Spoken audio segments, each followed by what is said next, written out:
Hi, this is Drew Jones of Drew's Guitar Shop in Seattle, Washington. Today I just wanted to do a quick little video on removing paint from a guitar's finish. This is a thing that happens occasionally. Kids with paint, or adult kids with paint. Basically paint being handled around a guitar in kind of a way that it shouldn't be. This is the kind of thing that can sometimes happen. In this case, it's hard to say what happened. But in any case, the owner of this guitar asked me to remove this paint, and that's what I'm going to do. And I'm going to show you how to do that too.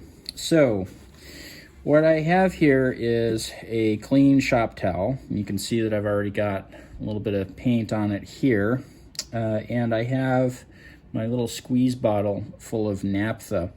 Naphtha is light petroleum distillate. You can get it at basically any hardware store. Home Depot, Lowe's, Ace, True Value, they all have it. Whatever hardware store that you have in your area, they have it if they have a paint section. And if you have like a Sherwin-Williams or like a paint specific store, they probably have it. This is, primarily used in the vein of finishing and painting stuff. It's used as, thinner remover, cleaner, etc. Using it in the application of a cleaner is what we're doing it here. This is a really good kind of standard thing that I turn to here for cleaning guitars in general. Generally speaking, I'll give something a quick wipe down with this, when it comes in, for a variety of reasons, not the least of which is that it takes care of a lot of kind of gross, more grease-based stuff that might be on a guitar. But it will also take care of stuff like this. A lot of paints are susceptible to naphtha, and a lot of other kinds of stains and whatnot are susceptible to naphtha, whereas nitrous cellulose is not susceptible to naphtha. Polyurethane is not susceptible to naphtha. The only thing that's used on guitars that I know of that is touched by naphtha that you might want to be really careful with is things like French polish. If it's shellac based, you might want to be pretty careful about what you do, but shellac is pretty sensitive to most everything, including water. So as far as I'm concerned, that doesn't really count. Generally, you're only going to see that on classical guitars and guitars kind of aged, past the 1930s. That's kind of around the time when that stopped being used on instruments. But nitrocellulose lacquer is what we're dealing with here, which is also kind of a delicate finish, but it mainly is susceptible to things like ketones, water, alcohol, and things like that. This doesn't tend to touch it too much, aside from being a good cleaner.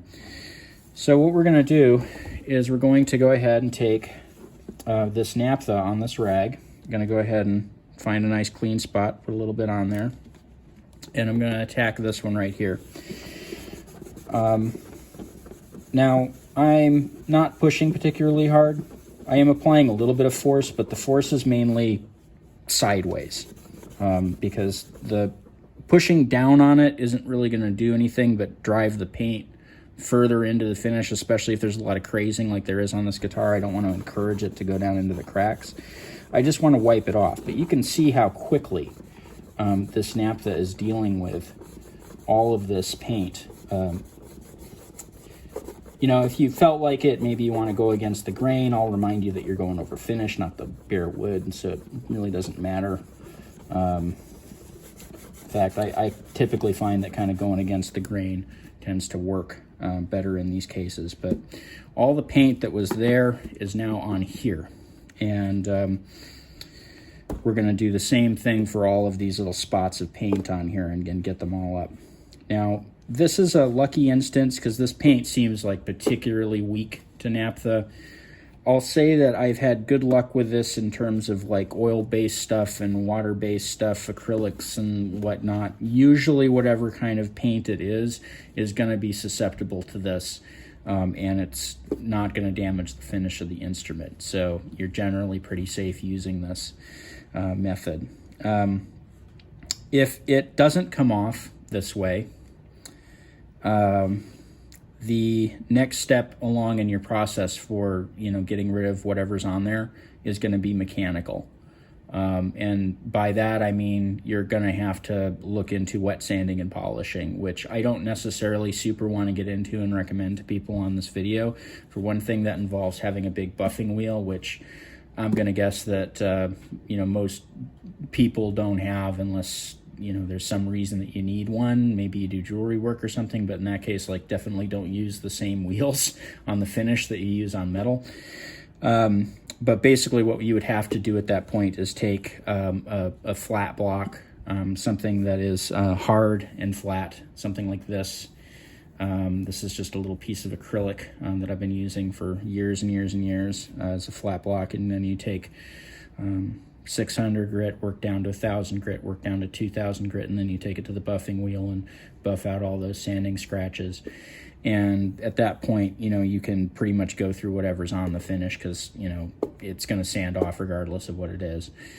The downside to that, of course, is that you're sanding on finish, which is really thin, and anytime you take sandpaper to a finish, you're going to want to be mindful of several things. Number one is that the finish is really super thin, and so going through it is a real possibility. You definitely want to be very light with how much of that you do.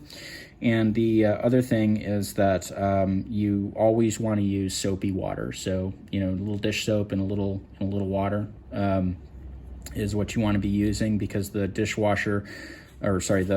dish soap is going to act as kind of a lubricant with the water and going to allow the sandpaper to move without filling up. Because if the sandpaper starts filling up, your neatly kind of dialed in 1,000 or 2,000 grit turns into 2,000 grit plus that lump that's sticking in there because it's built up, and you're dragging that lump around on the thing, and then you've got to go back and polish out the things that you did with that. And the more of that you do, the thinner that finish gets, and the more likely you're going to get a burn through.